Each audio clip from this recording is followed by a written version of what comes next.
बच्चों, इस वीडियो में हम chapter 3 motion in a straight line की एक्सरसाइज के क्वेश्चन नंबर 18 और 19 सॉल्व करेंगे। इससे पहले के क्वेश्चंस की वीडियो का लिंक आपको डिस्क्रिप्शन में मिल जाएगा। तो क्वेश्चन नंबर 18 देखते हैं। A police van moving on a highway with speed of 30 kilometer per hour fires a bullet at thieves car speeding away in the same direction with speed of 192 kilometer per hour. Police van है जो चोर की car का पीछा कर रही है। अब पुलिस वैन की स्पीड है 30 किलोमीटर पर आवर और चोर की कार की स्पीड है 192 kilometer per hour. Police firing कर देती है, fires a bullet on thief's car. If muzzle speed of the bullet is 150 metre per second, with what speed does the bullet hit the thief's car. अब क्या find करना है? अगर bullet की मजल स्पीड 150 मीटर पर सेकेंड है तो ये बुलेट चोर की कार को किस स्पीड से हिट करेगी, ये हमको यहाँ पर फाइंड करना है। मजल स्पीड क्या होती है बच्चों? जिस स्पीड से बुलेट गन से अलग होती है वो स्पीड। तो चलिए अब इसको समझ लेते हैं। बच्चों मान लेते हैं ये है थीव्स कार और ये है पुलिस वैन। अब ये इसको फॉलो कर रही है और पुलिस वैन से बुलेट फायर की जाती है। बुलेट की हमको मजल स्पीड गिवन है 150 मीटर पर सेकेंड। अब इस 150 मीटर पर सेकेंड में हम इस वैन की स्पीड को और ऐड कर देंगे तो थीव कार के लिए बुलेट की स्पीड आ जाएगी। क्यों ऐड कर देंगे? क्योंकि बुलेट को इस वैन से फायर किया गया है तो इसलिए इसमें इसकी स्पीड भी ऐड हो जाएगी। किसी मूविंग ऑब्जेक्ट से जब कुछ अलग होता है तो उसकी इनिशियल स्पीड वही होती है जो ऑब्जेक्ट की है। तो इस तरीके से बुलेट में इसकी वैन की स्पीड तो है ही, साथ में उसकी खुद की मजल स्पीड भी है। तो थीव्स कार के लिए बुलेट की स्पीड कितनी होगी? दोनों को ऐड करके जो आएगी वो। तो अब हमें बुलेट की स्पीड पता चल गई है। बुलेट इस डायरेक्शन में जा रही है और ये थीव्स कार भी इस डायरेक्शन में ही जा रही है, दोनों सेम डायरेक्शन में है। तो अब हम इन दोनों की रिलेटिव वेलोसिटी फाइंड कर लेंगे। मीन्स हम relative velocity of bullet with respect to thieves car ये फाइंड कर लेंगे कि अब इसके लिए रिलेटिव वेलोसिटी कितनी है बुलेट की। तो एक ही डायरेक्शन में है इसलिए दोनों की स्पीड सब्ट्रैक्ट हो जाएगी और हमें पता चल जाएगा कि इसके लिए बुलेट की स्पीड क्या है, मतलब किस स्पीड से थीव्स कार को बुलेट हिट करेगी। तो बस यही किया है हमने यहाँ पर। सबसे पहले तो जो भी वैल्यूज़ हमें गिवन है उनको हमने मीटर पर सेकेंड में कन्वर्ट कर लिया है। अब वेलोसिटी हमें पुलिस वैन की 30 किलोमीटर पर आवर गिवन है, इसको हमने मीटर पर सेकेंड में कन्वर्ट करने के लिए 5/10 से मल्टीप्लाई कर दिया, जैसे कि हम पहले भी काफ़ी क्वेश्चंस में कर चुके हैं। तो अभी हम डायरेक्ट लिख देते हैं इसको। तो 5/10 से मल्टीप्लाई करके पुलिस वैन की स्पीड आ गई 25/3 metre per second. Thieves car की स्पीड 192 किलोमीटर पर आवर है, इसको भी हमने ऐसे ही कन्वर्ट कर लिया मीटर पर सेकेंड में। Muzzle speed of bullet already meter per second में है तो इसलिए हमको इसमें कुछ कन्वर्ट नहीं करना होगा। अब क्या हम फाइंड करेंगे? पहले बुलेट की स्पीड। इसके लिए थीव्स कार के लिए सपोज ये रेस्ट में है तो इसको बुलेट की स्पीड क्या लगेगी, तो वो इन दोनों की स्पीड को ऐड करके आ जाएगी। तो ये दोनों हमने ऐड कर ली। ये वैन की स्पीड हो गई है और ये बुलेट की मजल स्पीड हो गई है। तो जो बुलेट की स्पीड है थीव कार के लिए वो इतनी आ गई। अब हमको बुलेट की स्पीड इसके रेस्पेक्ट में फाइंड करनी है क्योंकि दोनों सेम ही डायरेक्शन में मूव कर रही है ना। तो relative velocity of bullet with respect to thief VB minus VT। VB की वैल्यू ये हमने जस्ट यहाँ पे फाइंड की ही है। VT की वैल्यू थीव्स कार की स्पीड कितनी है? 160/3 मीटर पर सेकेंड। तो ये रख दी यहाँ पर, इनको सब्ट्रैक्ट कर दिया, 315/3 आ गया है, डिवाइड करके 105 मीटर पर सेकेंड ये आ गया है। मतलब जो बुलेट है वो चोर की कार को 105 मीटर पर सेकेंड की स्पीड से हिट करेगी।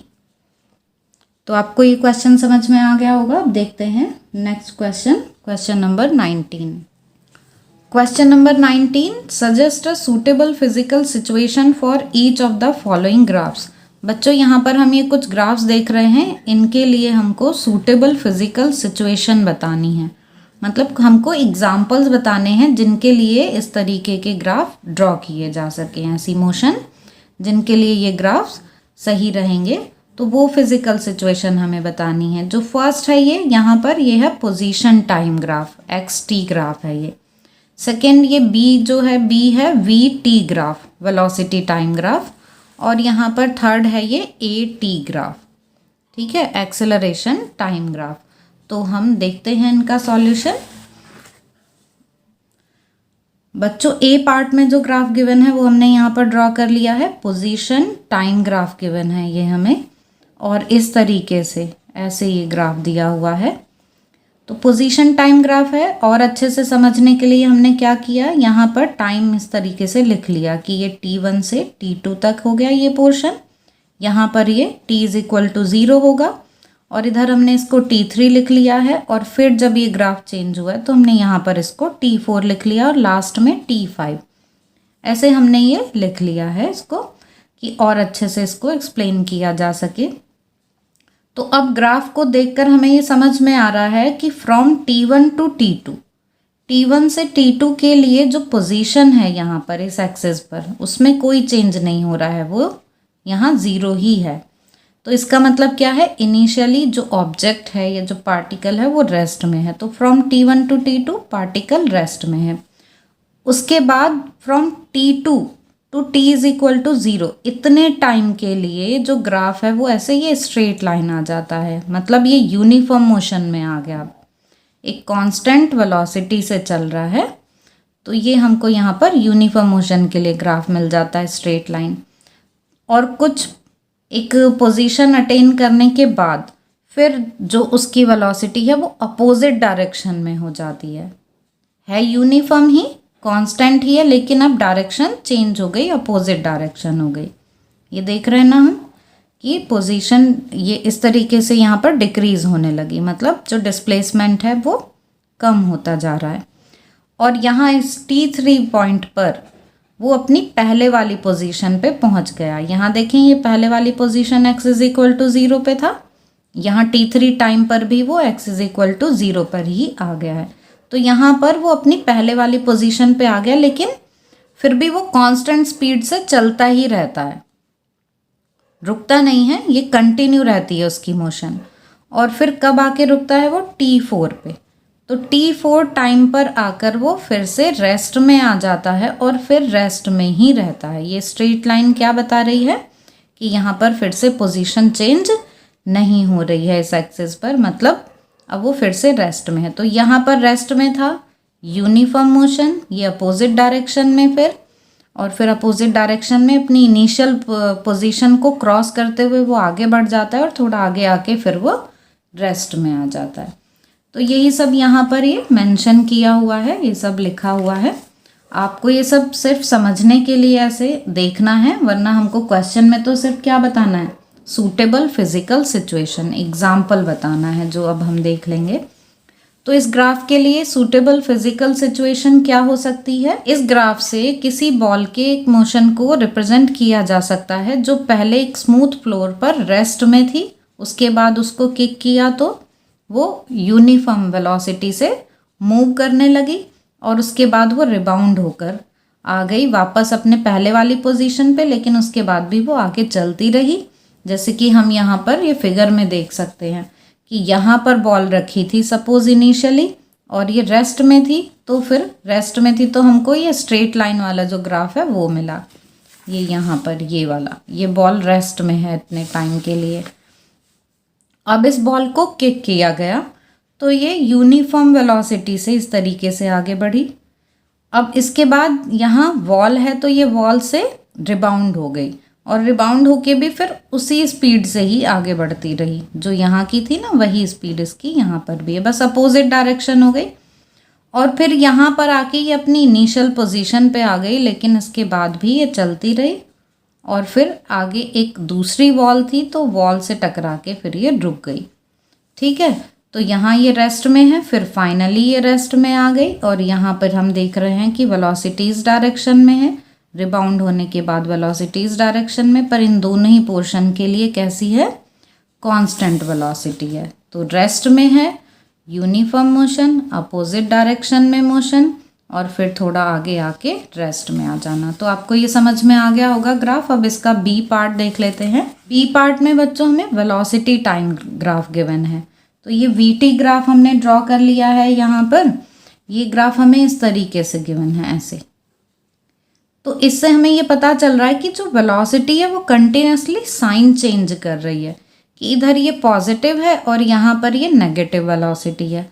Positive velocity, negative velocity, positive velocity, negative velocity, मतलब वेलोसिटी जो है वो कंटिन्यूसली साइन चेंज कर रही है। और क्या हो रहा है कि डिक्रीज भी होती जा रही है। देखिए इनिशियली यहाँ पर है ये V1 की वैल्यू, उसके बाद V2 के लिए वैल्यू इतनी ही रह जाती है, फिर ये V3 के लिए। तो वेलोसिटी डिक्रीज भी हो रही है और डायरेक्शन भी चेंज हो रही है। तो इसकी हम सूटेबल फिजिकल सिचुएशन देखें तो हम इसको एक्सप्लेन कर सकते हैं एक बॉल के मोशन से, जिसको ऊपर की तरफ फेंका गया है। कुछ इनिशियल वेलोसिटी देके उसको ऐसे ऊपर फेंका गया, और उसके बाद फिर वो वापस फ्लोर पे आ जाती है, और फिर रिबाउंड होती है, फिर ऊपर जाती है, फिर आती है, फिर फ्लोर से रिबाउंड होती है, और इस तरीके से ही वो फाइनली रिबाउंड होते होते एंड में रुक जाती है। क्योंकि जितनी बार भी वो हिट करेगी फ्लोर को, कुछ उसकी वेलोसिटी डिक्रीज हो जाएगी, ठीक है, कुछ पार्ट उसकी वेलोसिटी का लॉस हो जाएगा, और इसलिए नेक्स्ट रिबाउंड पे वो उतनी हाइट तक नहीं जा पाएगी। तो ये एग्जाम्पल इसके लिए दिया जा सकता है। इस वाले ग्राफ के लिए हम ये एग्जाम्पल ले सकते हैं। अब देखिए बॉल को ऊपर फेंका गया पहले, तो उसको कुछ इनिशियल वेलोसिटी दी गई। तो ये वो वेलोसिटी है यहाँ पर जो उसके पास स्टार्टिंग में है, ये इनिशियल वेलोसिटी है उसकी। अब वो ऊपर जा रही है, इसका मतलब क्या है कि वेलोसिटी उसकी डिक्रीज होती जाएगी। तो ये वेलोसिटी अब देख रहे हैं डिक्रीज होती जा रही है यहाँ। ये इनिशियल वेलोसिटी है और ये डिक्रीजिंग वेलोसिटी है। फाइनली क्या है, वेलोसिटी ज़ीरो हो गई इस पॉइंट पर आकर। ये कब होगी, जब ऑब्जेक्ट को हम ऊपर फेंकेंगे तो एक मैक्सिमम हाइट पर जाकर एक मोमेंट के लिए वो रेस्ट में आती है ना, तो वहाँ पर उसकी वेलोसिटी ज़ीरो हो जाती है। तो यहाँ पर उसकी वेलोसिटी हो गई ज़ीरो। अब उसके बाद क्या होगा, वो वापस नीचे की तरफ आएगी ना, तो यहाँ से क्या है, उसकी वेलोसिटी इंक्रीज होना शुरू होगी, लेकिन उसको माना गया है नेगेटिव डायरेक्शन में। जब वो नीचे आ रही है तो वो डायरेक्शन नेगेटिव ली गई है। इसका मतलब क्या है, हाईएस्ट पॉइंट जो है उसको ओरिजिन माना है, उसको हम मान रहे हैं t इज इक्वल टू 0 पर v is equal to 0, highest point को। तो इसलिए जब वो उस हाईएस्ट पॉइंट से नीचे आएगी तो वैल्यू क्या होगी, डिक्रीज होती जाएगी, क्योंकि डिक्रीजिंग डिस्प्लेसमेंट की डायरेक्शन में होगी वेलोसिटी। जैसे जैसे बॉल नीचे आएगी तो उसकी वेलोसिटी इंक्रीज होती जाएगी, एक्सेलरेशन ड्यू टू ग्रेविटी की वजह से। तो अब यहाँ पर ये जो पॉइंट है, ये वो पॉइंट है जिसमें कि बॉल फ्लोर को टच कर रही है और उससे रिबाउंड हो रही है। यहाँ पर बॉल ने फ्लोर को टच किया और फिर वापस ऊपर की तरफ उठ गई। तो जैसे ही वो डायरेक्शन चेंज करेगी कि ये नीचे आई और फिर ऐसे ऊपर गई, तो इसका मतलब क्या है, ऊपर की तरफ डायरेक्शन कैसी हो गई, पॉजिटिव। इंक्रीजिंग डिस्प्लेसमेंट की डायरेक्शन है तो पॉजिटिव हो गई, और ये तुरंत ही यहाँ से यहाँ पर डायरेक्शन पॉजिटिव आ गई है वेलोसिटी की। और फिर वो ऐसे ही क्या है, ऊपर की तरफ जा रही है तो वेलोसिटी डिक्रीज हो रही है, ये मैक्सिमम हाइट पर पहुँच गई, वो वेलोसिटी ज़ीरो हो गई। अब उसके बाद फिर वो नीचे गिरना शुरू कर रही है, तो नेगेटिव डायरेक्शन में वेलोसिटी इंक्रीज हो रही है। यहाँ पर आकर वो फिर से फ्लोर को हिट करती है और फिर रिबाउंड होती है जब, तो उसकी वेलोसिटी पॉजिटिव हो जाती है, और यही प्रोसेस आगे चलता रहता है। तो ये जो ग्राफ है, इससे क्या किस तरह के एग्जाम्पल को हम एक्सप्लेन कर सकते हैं, as a ball thrown up with some initial velocity rebounding from the floor with reduced speed after each hit. यहाँ इससे हम समझ सकते हैं कि बॉल को ऐसे ऊपर फेंका, ये मैक्सिमम हाइट पर गई, जिसको मान लिया है t is equal to 0, v is equal to 0। उसके बाद वो यहाँ से ऐसे नीचे आई, और ये हो गई अब इसकी नेगेटिव डायरेक्शन वेलोसिटी की, ये पॉजिटिव डायरेक्शन, ये नेगेटिव डायरेक्शन। यहाँ से वो रिबाउंड हुई, फिर ये पॉजिटिव डायरेक्शन, ये नेगेटिव डायरेक्शन, फिर पॉजिटिव नेगेटिव, इस तरीके से बार बार वेलोसिटी जो है अपना साइन चेंज कर रही है, और जब वो मैक्सिमम हाइट पर होती है तो उस टाइम पर वेलोसिटी 0 हो जाती है। ये मैक्सिमम हाइट वाले पॉइंट्स हैं जहाँ पर वेलोसिटी 0 दिखाई दे रही है हमें। तो आपको ये भी ग्राफ समझ में आ गया होगा। अब सी पार्ट देख लेते हैं इसका। ये सी पार्ट के लिए ग्राफ ड्रॉ कर लिया है बच्चों। Eighty graph, acceleration time graph, ये ड्रॉ किया है। और यहाँ ग्राफ की नेचर हम देख सकते हैं कि यहाँ पर ये स्ट्रेट लाइन ये शो कर रही है कि 0 एक्सेलरेशन है। यहाँ पर फिर क्या है, 0 एक्सेलरेशन है, और 0 एक्सेलरेशन मतलब वेलोसिटी में कोई चेंज नहीं आ रहा है। यूनिफॉर्म वेलोसिटी हो गई उसकी यहाँ से यहाँ तक, और बहुत ही शॉर्ट टाइम के लिए उसमें एक्सेलरेशन होता है। एक जैसे जर्क है कि इतने टाइम के लिए ही उसमें जो एक्सेलरेशन में चेंज आता है, ये फ्रॉम T1 टू T2।